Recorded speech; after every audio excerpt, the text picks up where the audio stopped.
So please don't wait till the end. Anytime is a great time for question.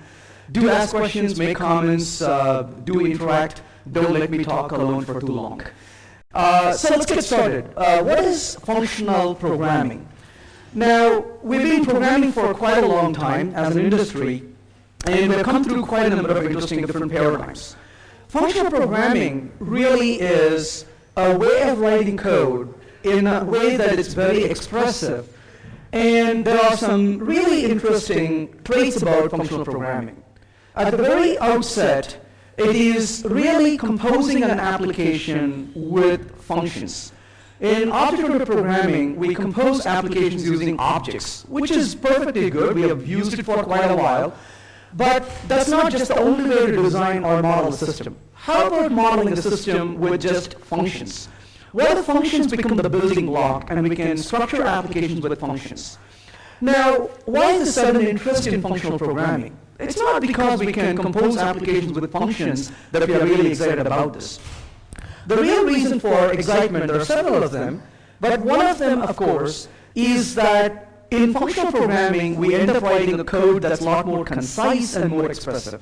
Another reason for this excitement is that functional programming favors immutability by default, and that seems to help quite a bit in A, keeping errors low. As systems become more complex, we tend to introduce bugs in code, so it reduces the errors. The second benefit of this also is that it becomes much more easier to implement concurrency with emerging multi-core processors. It becomes a lot more easier.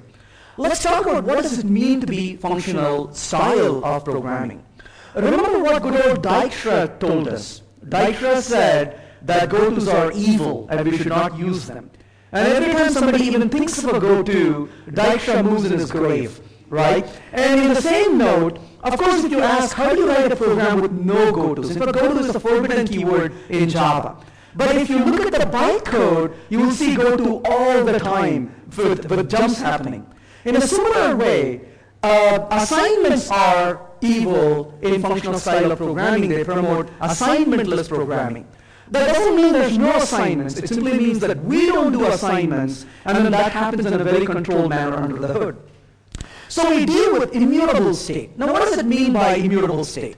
Rather than taking an object and mutating its state, we go through what is called state transformation rather than state mutation. And this really reduces the bugs in the code because it's easy to understand, it's easy to reason code where things don't change too often. That's one of the biggest benefits that you see with this.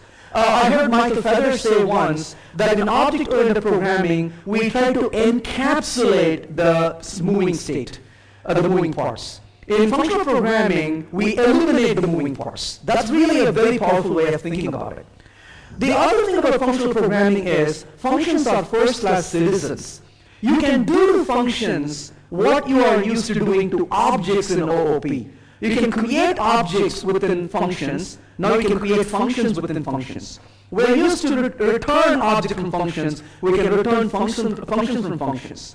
We are used to passing objects to functions. We can pass functions to functions. So we can pretty much work with functions like the way we are used to working with objects in OOP. So functions become first-class citizens. And as a result, these functions that accept other functions are considered to be higher order, meaning rather than saying that they will only work with objects, they elevate themselves to higher order and say you can pass and receive and work with functions as well.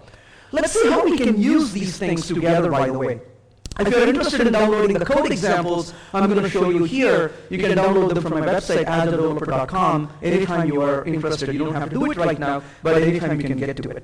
So let's talk about where does this take us?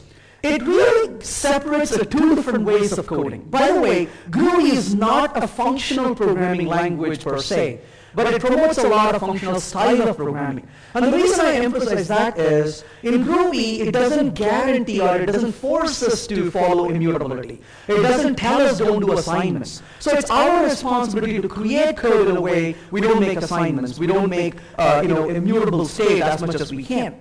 But in Groovy, we can definitely create higher order functions, and that's what we're going to focus on here today. But this really fundamentally changes the way we write code.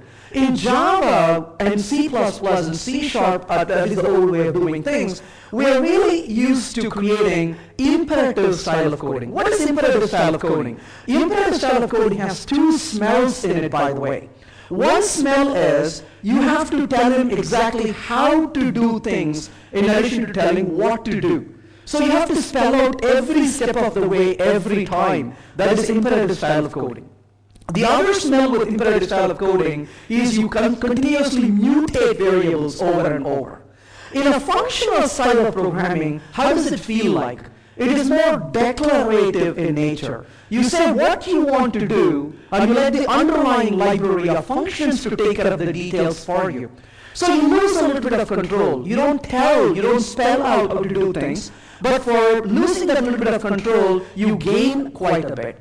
And how do you gain doing this? Because when you do perform operations, encapsulation and polymorphism can take over and say, let me decide how to perform this operation. It can perform in a certain way, in a certain situation, and may vary in another context. For example, it could get easily multi-threaded if you really wanted this to be. Let's talk about how this is with an example. Let's say for a minute, we're interested in looking at an imperative way of totaling some information. Let's say for a second, we've got some value called ages for a minute. So I've got ages, and let's say these are the age values that I have, some age values, and I want to total these age values. How would we total this in the Java style or the traditional style, even using Groovy? We would first of all say total equal to 0. When we are done, we could print total, and we could print the value of total, obviously 0 to begin with. But what I want to do here is we could start with a for loop. And of course, in this case, one way to do this is to say for int I equal to 0, I less than ages dot, is it length or is it size? Somebody's laughing already. Is it less than or equal to? So there's a name for this loop. It's called self-inflicted wound pattern, right? There's absolutely no reason to subject ourselves to that kind of torture in programming, right? It's got to be simple. Now, what is wrong with this for loop? Notice the problem with this for loop. There are way too many moving parts in this for loop. It's very difficult to get this right. You have to stare at it for a few minutes, right? And did I get it right? And off by one errors, how many times have we seen off by one errors, right? It's annoying when that happens. Well, at least in Groovy, we can use the for each statement. We could say for element in ages, for example, and then we could say total plus equals ages, the value element, right? So we could write code like this. So it says the total is 21. But this is imperative in nature. Why is it imperative? Because notice how we ask him to go through one element at a time. And then we also are asking him to perform the total operation here on the element. And also notice the mutability going on over and over and over. If you turn up the volume and listen to this, every time you go through this code, the total variable says ouch, ouch, ouch. Because you're constantly, punctuating it with the newer value, right? So this is an example of how you're writing a very imperative style of coding. Now we are used to this for a very long time. But let's think about how we would do this in more of a functional style. Now what are we going to do in functional style? We are not going to mutate any variable. And you're thinking, are you crazy? How can you total a value without changing any value? Let's think about this. Let's say I want to total everybody's age in this room, starting with him. Notice how surprised he looks. Now I'm not going to ask for your real age. That's okay, we're in a safe environment. So we can start with him, but I'm going to follow a certain rule. I have a special post-it note here with me, let's say. But this post-it note is special in that I can write on it once. It's a write once post-it note. I cannot change what I write. I cannot erase what I write. I cannot rewrite on it. But I'm going to put a 0 on it because 0 is the age of everybody I know so far. And I'm going to give it to him. And what is he going to do? He's going to take his own age and add it to this number, but he cannot change this paper. What can he do? Any ideas? Create a new one, that's correct. So he can create a new one. So on a new piece of paper, he puts the total of his age and 0 that I gave it to him, and he passes it down to the next gentleman. And what does he do, by the way? He takes the age and totals the age given to him to his own age and passes the note to the next person. Make sense? And the note kind of goes on and on and on, and eventually the note I get from the last person in this room will have the total of everybody in this room. Make sense? So in other words, we're not mutating a variable, we're just creating a new one. Does it make sense?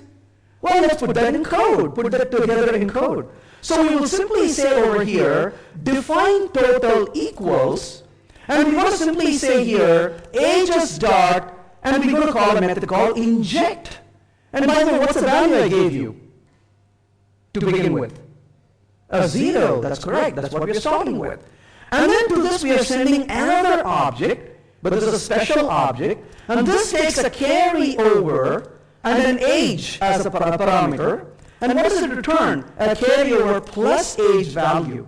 So notice how we are calling this function this time, but in this particular case, the output is exactly the same as the last time. But what did we do? We did this with absolutely no mutation. We did not modify any variable. We used the inject method. What does the inject method do? It first calls the given function, so that's the anonymous function, by the way, that we are attaching. So this inject method takes two parameters. The first parameter is the value 0, and the second parameter is this function itself. And we are passing this function over, and it says on the first element 1, in the context of the first element, I'll carry this function, call this function, with the variable carry bound to this value 0 to begin with, and age is bound to the first value 1. It takes the result of that call and turns around and calls this function one more time. This time, another variable carry is bound to the result from the previous call, and age is bound to the second value. Takes the result of that call, turns around and calls it one more time, and now carry is bound to the variable result from the previous call, and age is bound to the third value, and it flows through. So notice in this case, it's functional style. Why? First of all, we didn't mutate any variable, and we used a higher order function. Inject is a higher order function. Inject says, I'm going to accept an object, but I'm also going to accept a function as a parameter. It's a higher order function in this case. So in other words, we pass a function to a function, and we use a Groovy variable, Groovy function, to do the totaling over here. So we saw the imperative style, we also saw the functional style of doing this as well. Let's talk about the distinction between the so-called lambda expressions and closures. Now, you may sit next to somebody, and if you're a programmer in Groovy, you may say, I'm using a closure. And this person may get very angry at you and say, that's not a closure, it's a lambda expression. And if you hear this person say it, I recommend you quietly get up and move away. There is no reason to pull this fight. Because some people are very pedantic like that. They want definitions. In Groovy, we don't care. We use the word closure very loosely, by the way. But there is a distinction. Just to be sure you know what the distinction is, let's take a look at an example here. Let's say we want to loop through and print each of the values. We could say ages.each. And then we could say, given an element, print the element. So this is an internal iterator we are using. Now, if you notice this, the each method is accepting a function as a parameter. But look at this function I've highlighted.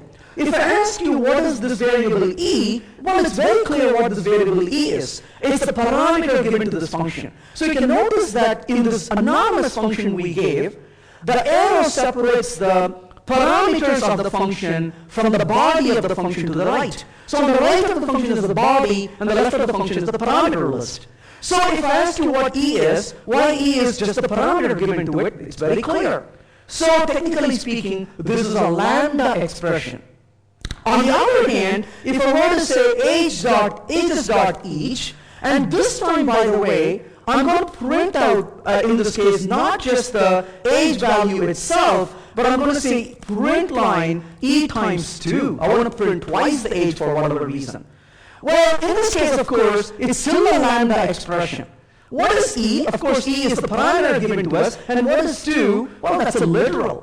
But if I make a slight change to this, if I say factor equals 2 and change this to a factor over here, now notice what we have on our hand.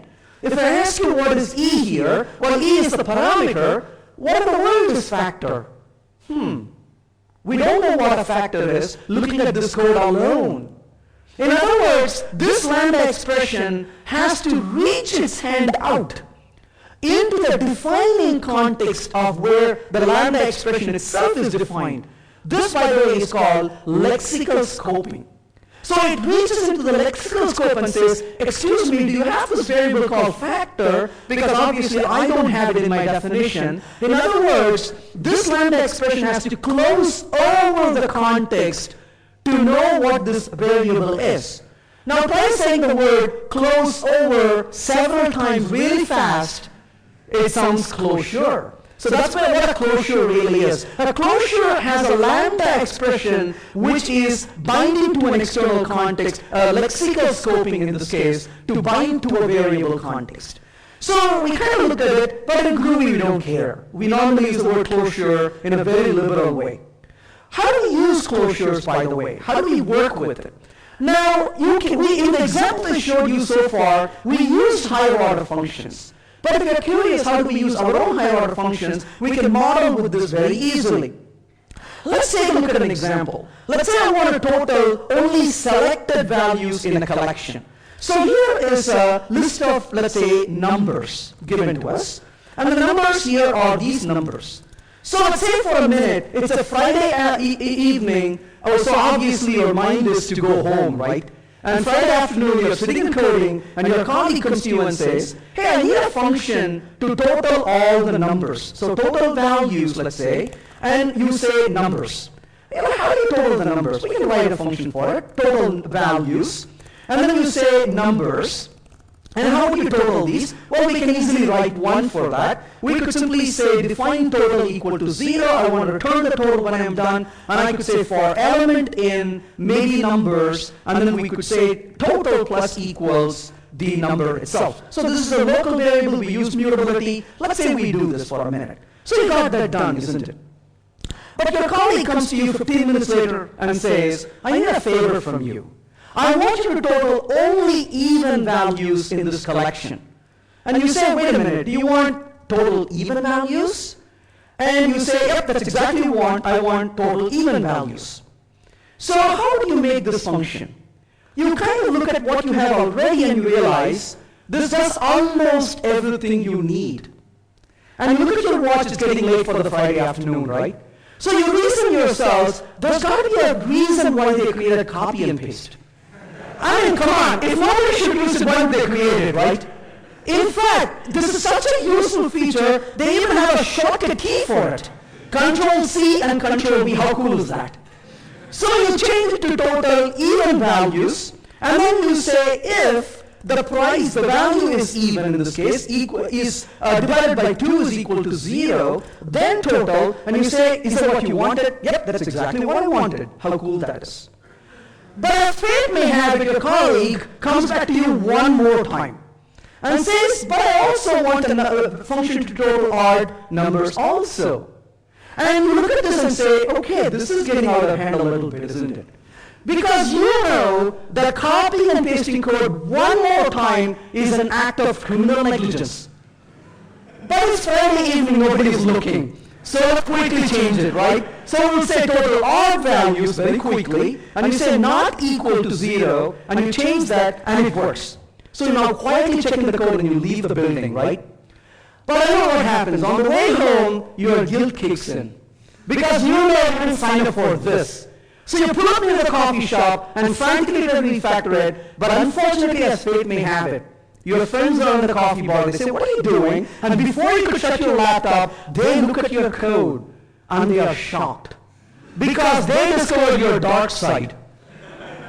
They no longer return your phone calls, they don't want to hang out with you. Look at how life turns, right? So let's fix this. Let's rewind time really quickly. We don't want to get to that point at all. So back in the office on the Friday afternoon, you have this one function on your hand that you have with you. This is total values and total values. And you have written this, and your colleague comes to you and says, oh, I need one more function, by the way, to total even values. You say, is it what you want? Yes. You say, no worries, I can take care of it, but I'm going to do some refactoring before I do this. So what do? You go back to this code, first of all, and say, comma, true. What does this true do? It says, doesn't matter what you ask me, I will accept it. I'm going to total everything. Now I go back here and say comma selector. So now instead of just passing one object, which is a collection, we are passing an object and another object, but this is a function object. It's a lambda expression, it's a closure. So now we are saying if the selector were to accept the value, then I will total, otherwise I will simply skip it. So notice, of course, it gave us the value 21. So just a little refactoring done in good faith. Now your colleague says, I want total values which are only even numbers. You say, no problem. And you simply say, given a value, check if this value is even, and then total not otherwise. So now you're able to reuse that function by simply using lambda expression. And you can see how trivial it was, or almost effortless it was, to pass a lambda expression to this function here, and we got into the functional style of programming. So in this particular case, of course, we are saying total values is accepting an even number. Your colleague comes to you again and says, now I want to total odd numbers. You say, I won't give it to you, you go back and write it yourself. Because there's actually a very simple way to do this, and your colleague can write it. So you can see how that was simple to write this function and implement it. But of course, I'm deviating just a little bit from idiomatic Groovy. Let's make a change to this. Notice what I could do here in this function real quick. What I could have done here is, I could have flipped these two, by the way. I could have said selector comma numbers. If I did this, I would have called this as printline total values, and then I would have said true here as the first function, and then comma numbers as the second parameter. I could do this. But there's a reason I put the closure as the second parameter rather than putting it here as the first parameter. Now, why would I do that? The reason I did that is, now in this call, of course, I could say total values over here, and I could have said numbers, comma, true right now, but Groovy gives us a little benefit if the closure is the last parameter in functions. Why is that? Because the last parameter is special. Kind of like last children in families. I know it because I was not that. Okay? So as a result, what I can do here is I can say total values numbers, and then you can hang the last child like it's a parasite. And notice how you can hang it off of the end, right? So this kind of removes the ceremony and the clutter in the code, and you can see how easily you can write it. So now I can simply say total values numbers, and of course if I wanted to find only even numbers, I could say 2e equal to 0 in this case, but one of the word is e. I could say e is the parameter given to us. So we could write it like this. Or of course in Groovy, as you're familiar with, you can use a short form. You can say it mod 2 is equal to 2, and you can eliminate the parameter e, and it becomes the default value that we could use for it. So we saw how we could write this and reuse the function over and over. If you're curious about this, what you just did is you used the strategy pattern. Look at the remarkable difference. You didn't even feel like you were using strategy pattern. In Java, if you want to use a strategy pattern, you call for a corporate design meeting. Here you just get it done, right? That's how simple it is. So that's an example of how you can eliminate the duplication of code, and you can simply write this code using the function style as you saw here. Let's talk about factorial for an example. Let's say I want to find the factorial of a number. We're going to use what we did already, but with a slight difference here. Let's say factorial, and of course factorial, we're going to pass a number n. And I could write an imperative style of code here. I could say factorial equal to 1. And I could say for a number, whatever number n or e, let's say I, in 1 to n, and we could use a range operation and say fact times equals the value I, and return the factorial in the end. So we could write factorial, and we could specify the value of n.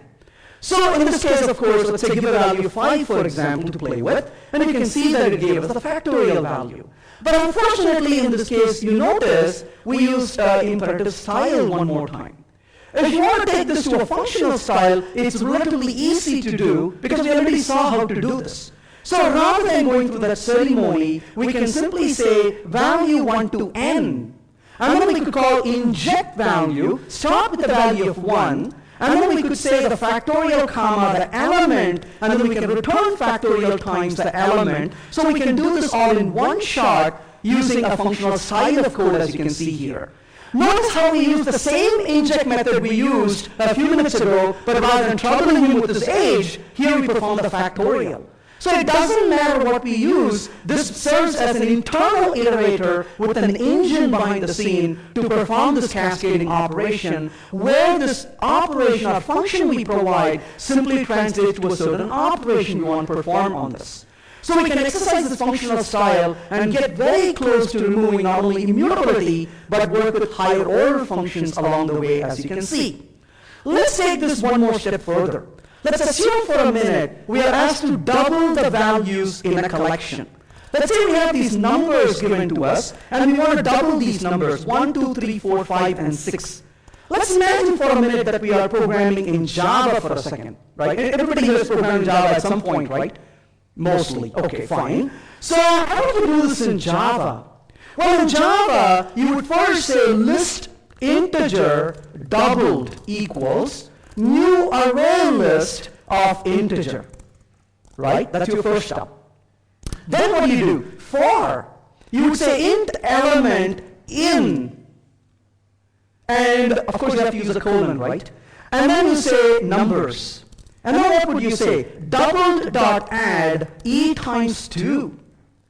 And then of course when you're done with it, you would print doubled. Sorry, I said Java, right? System dot out dot print line doubled. Anybody has written code like this before?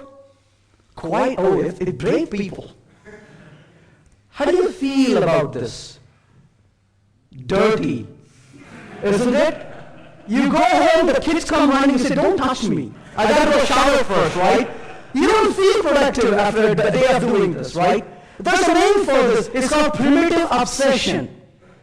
And in Java, we do this a lot, right? We do primitive obsession. But this gets really, slows us down, right? But there's a name for this. It's called ceremony. Ceremony is what we have to do before we get to do what we really want to do. Anybody like ceremony here? Very ceremony. But otherwise, not really, right? Because ceremony is really boring. Very ceremony is cool though, right? You get to have good food. But other than that, very ceremony is good when if you are the one who's getting fed. Otherwise, it's not that much fun, by the way. I know it. So, hey, that's why people get married several times. Why didn't I not know this before? Okay, anyway. So, getting back to this. This is a lot of ceremony, isn't it? How could we eliminate this ceremony? Well, you say, hey, didn't we see an iteration before? Let's give this a try. So we can say define doubled equals that.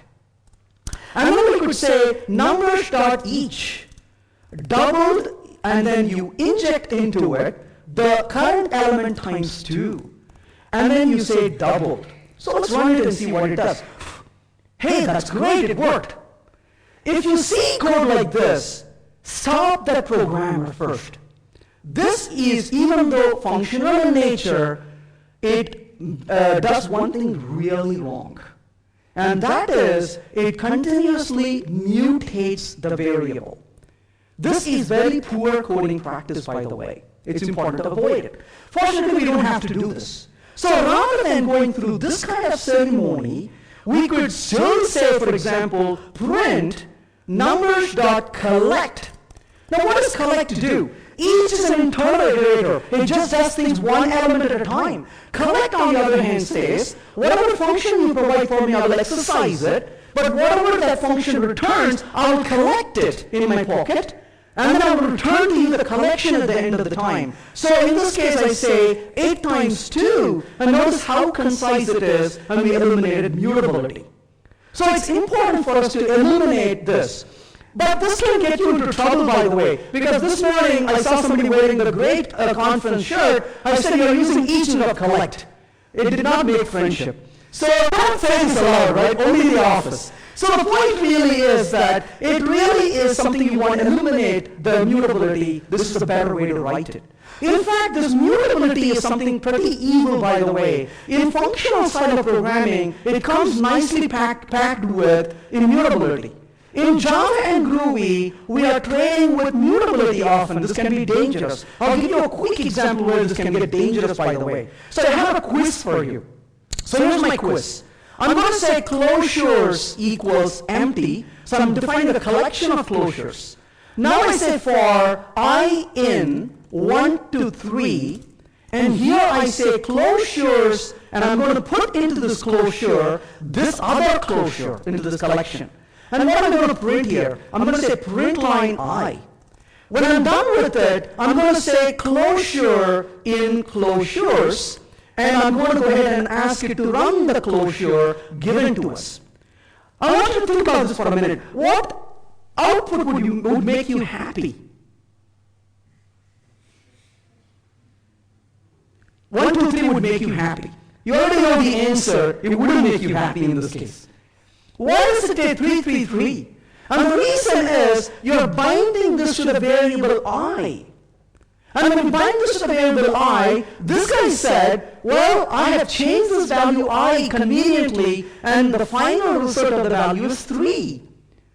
So notice how bad things happen when you start mixing mutability with functional style of coding. There's a bug in this code, and it's hard to find when you write code like this. It becomes annoying. It is a waste of time and effort. Let's retry this example one more time. Let's go ahead and remove this for a second. Let's rewrite this. It said 333 for minutes ago.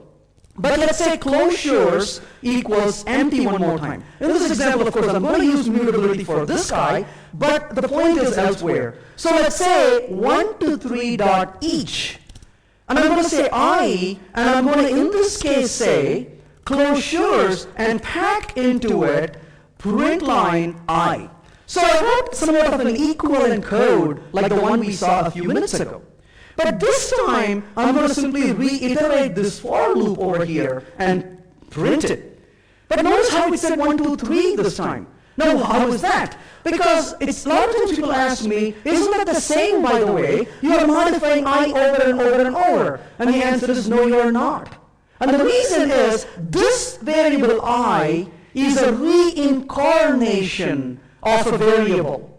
This variable I is being mutated. There's one variable I being changed over and over and over, also known as bad idea.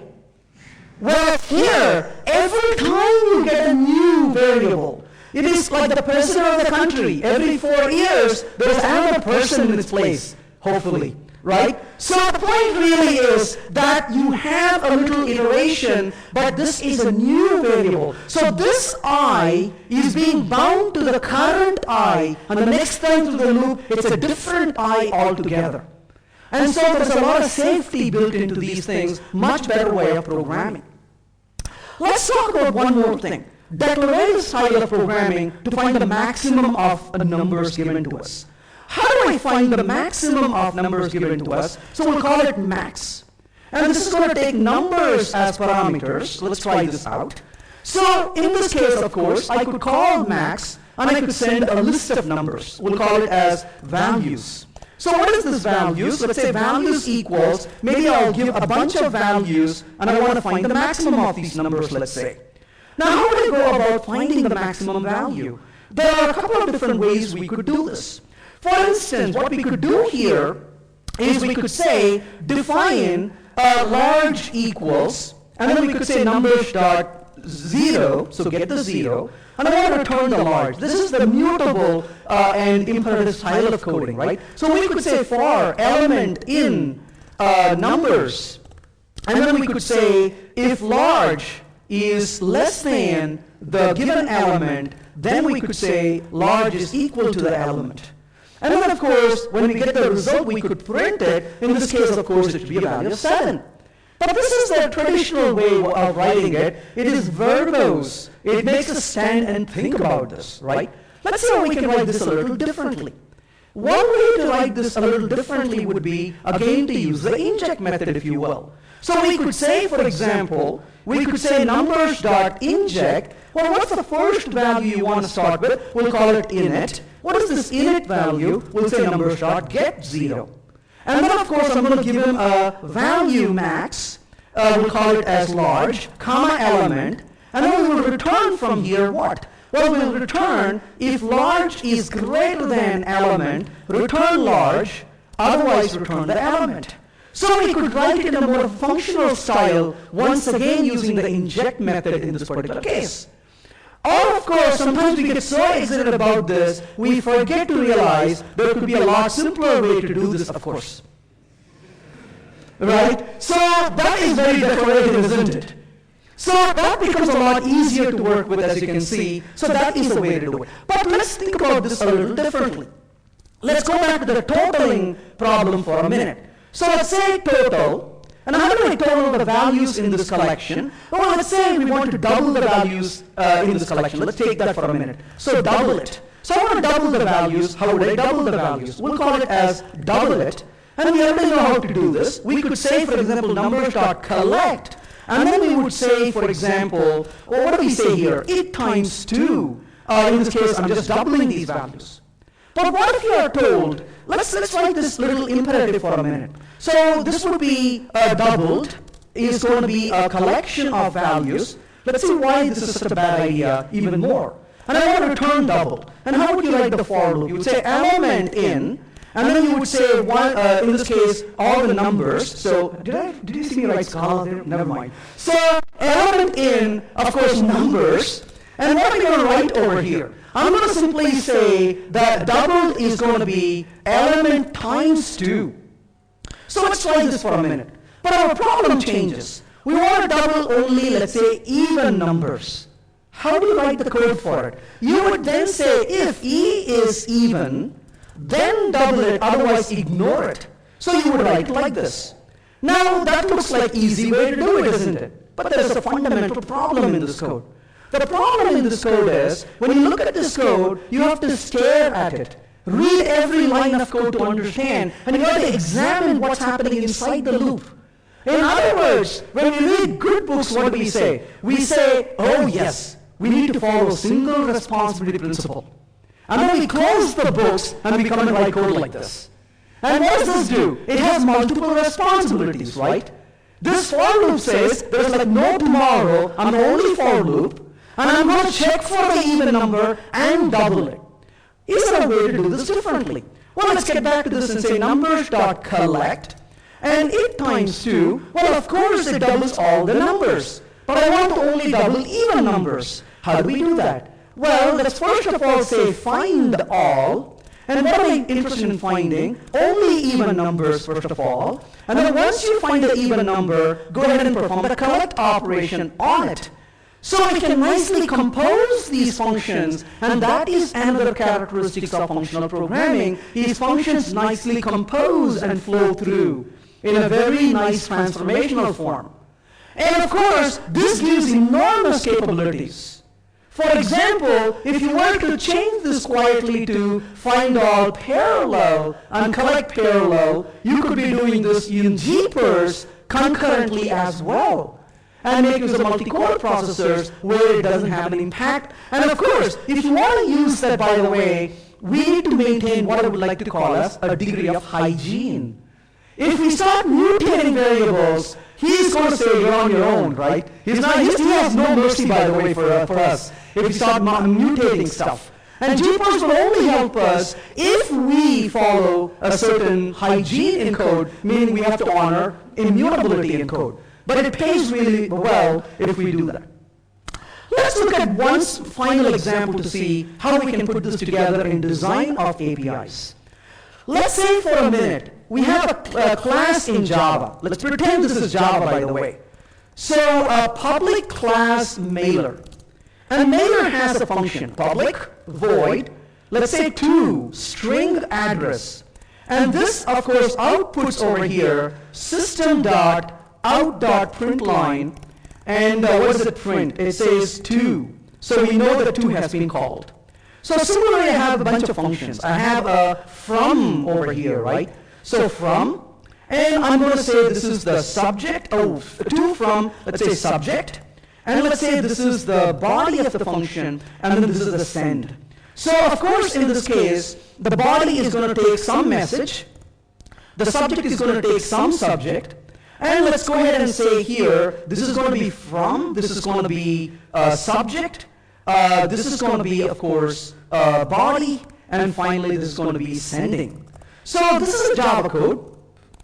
And of course I want to use this Java code. How would I use it? Mailer equals new mailer, and then mailer.to. Who am I going to send this mail to? Oh, let's send it to Venkat. Who is this mail from? This mail is going to come from, let's say from my build machine, builder. And it's got a message for me, mailer.subject. What does it have to tell me? It tells me, your code sucks. And then mailer.body, here's how it sucks today, right? And tells me details about it, right? About how it sucks today. Mailer.send to send the code. So that is my Java code, right? Anybody has written code like this? Almost everybody. How do you feel about it? Dirty, okay. What's wrong with this code? There are two things at least wrong with this code. Did you see the noise in this code? Mailer. Does it make sense to do that? Would you do this to a colleague at work? They would try to strangle us, right? Why don't you call my name like this? Why don't you tell me what you want, right? So very high ceremony in this code, very noisy. Would you agree? The second problem in this code is, right at this end of this line, by the way, line 15, I come to line 16. Here's a question. What should I do with the mailer object? Can I reuse this mailer? Or can I not reuse this mailer? What's the answer? I know what the answer is. Go read the Java documentation. Because Java doc is so helpful, right? The other day I went to read the doc. Hey, what does this method do? It allows you to send. Thank you so much. I just was not sure, right? So what do we do with this? Then we say, here's an answer, go read the source code. This is even better. Now you have finished all of this, and now you're reading the source code, right? Trying to figure out whether you can reuse this object or not. Shouldn't this be kind of obvious? Here's a way we can fix this in Java, by the way. In Java, we could deviate from this pattern just a little bit. So we will go back over here to this code, and rather than returning void, we'll return mailer from each of these. And of course, because we are returning mailer, all of these functions, by the way, are going to return the current object. So return this. So we made a small change to this code, right? Now, while your Java colleagues are screaming at you because you violated the convention in Java, you can quietly go back to this code and remove this noise. And now you can remove all this noisy calls, and you can simply remove these semicolons, and you have this little code running, and we remove that noise. This, by the way, is called cascade method pattern, but my favorite term is called a train wreck pattern, right? Like a lot of carriages in train, one falls apart, everything else derails, right? So you could do this. But it still doesn't answer one problem. It eliminated the noise, but it did not eliminate the question, what do I do with the mailer object? Because I could have stored a pointer to this, a reference to this, and come back and reuse it. Let's see if we can solve this a little differently using functional style of programming. So I'm going to fall back on the previous code, and now, of course, I'm going to go away from Java here. You can eventually do this in Java 7 to a certain extent, not all the way through, but let's see how this is going to look like. So back to the original code, but this time, I'm going to make this code a static function. Now, of course, because it's static, you would not call this method on the object, but this method now takes a block of code. And let's see what this is going to do, by the way. So in this block of code, I'm going to first of all create an object of mailer equals new mailer. So I'm creating a new mailer object. There we go. And I'm going to send this mailer to the block. And then, of course, when it comes back from the block of code, I'm going to finish up the sending operation. How does this help? It helps in that, rather than calling this way, I'm going to simply say mailer.send now. And to it, I'm going to attach a closure. And I'm going to move this code inside the closure block. And of course, here I'll say mailer this time, and I'm going to go ahead and run this code. So notice how we solved one problem. What problem did we solve? It is very clear what happens on line number 19. On line 19, can I use the mailer? The answer is, what mailer? It's not even in the context anymore, isn't it? So that question was answered fairly well.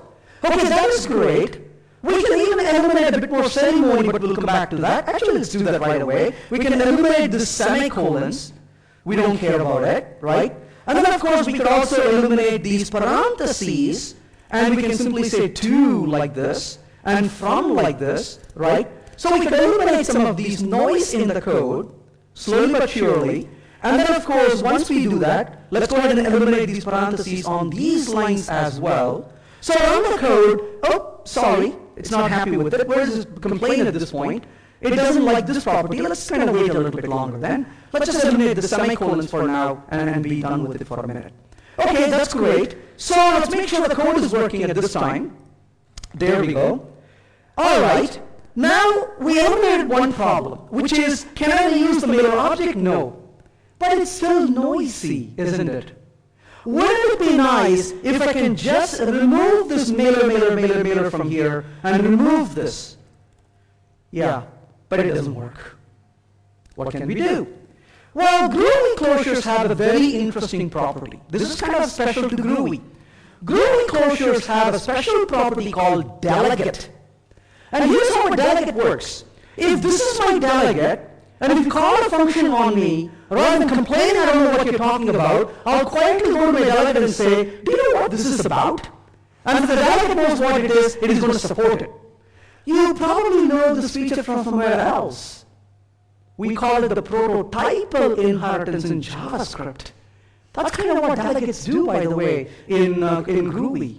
So in this case, to make this little code work, I'm going to go back to this code and say block.delegate equals mailer, and I'm going to remove this mailer from here. Notice how beautiful that is. Let's come back to this in a second. Let's eliminate some of the ceremony here. Let's get rid of these guys for a minute, because these are pure noise in the code, and I think I removed a little too much. So we want to keep these single quotes, that's easier to work with.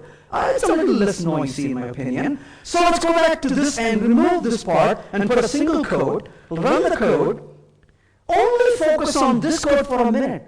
Look at the fluency of this code right now. And you probably recognize this. This looks a lot like your Gradle configuration files in Grails, for example, right?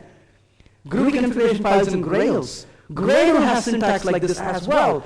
Even in parts of Jeepers, in parts of other tools, you could use syntax like this as well. Hey, that's great, but how did we get here? If you go to the send method accepts a block of code, great. And what are we doing? We're saying, hey block, I've got a delegate for you. And so if you don't know what I'm talking about, like the to method, the from method, all those methods, go check with the delegate called mailer. That's great so far, but there's one problem. What's the problem? You're saying, yeah, please. Oh, very good. But before that, let's talk a little bit before that. You keep saying mutability is wrong, and what are you doing in line number 9? This is the worst kind of mutability, right? You take an input parameter and you stick into it. This is crime punishable under law, right? To change an input parameter given to you. And what is wrong with that? Well, first of all, don't even ask that question. It's morally wrong. But since you're kind of asking because somebody else is doing it, well, first of all, if I'm passing the delegate and I get back the delegate, I'm like, something happened to this. The second problem is, if I pass this delegate to another function, that may not expect that value being in there. That can cause weird trouble. And the third problem is, if I create multiple threads and send this delegate, the block to multiple methods, bad things can happen. I hope you never have to debug that code, right? So what do? Well, we know in Java how to solve this problem, right? If you want to stick something into it that you feel morally wrong, you find a victim, also known as a clone. So you can say here, define block clone equals block.clone. So we clone the block itself. After all, it's like an object. So we cloned it. And now what can we do with the clone? We can say block clone.delegate is that, and we call the block clone over here, right? Fair enough? So notice that the code still works. But now we have another problem. You look at this code and say, wait a second. You wrote 3 lines of code. In Groovy, we're told that we never do more than 1 line to do things, right? Well, fair enough. So notice what I'm going to do now. I count out those 3 lines because those 3 lines are already provided for you. And that, by the way, is called mailer.widthBlock. And width makes a clone of the block given to it, and then it sets a delegate on the clone and invokes the method so you don't have to work really that hard. And the width method is already provided for you. So we used the functional style of coding to design an API, a little fluent DSL syntax, as you can see here. It's a lot of fun to be programming with functional style, and of course Java will have this, but I also showed you a few features that are kind of unique to Groovy as well. And you can do this, already you're doing it in several ways, and you can also do this in your own design of your own application. And it's a lot of fun, it's less code to write, and it is a better implementation of a lot of patterns. It is very lightweight, and it also feels better when you write it. You don't feel as dirty anymore writing this code. That's all I have, thank you.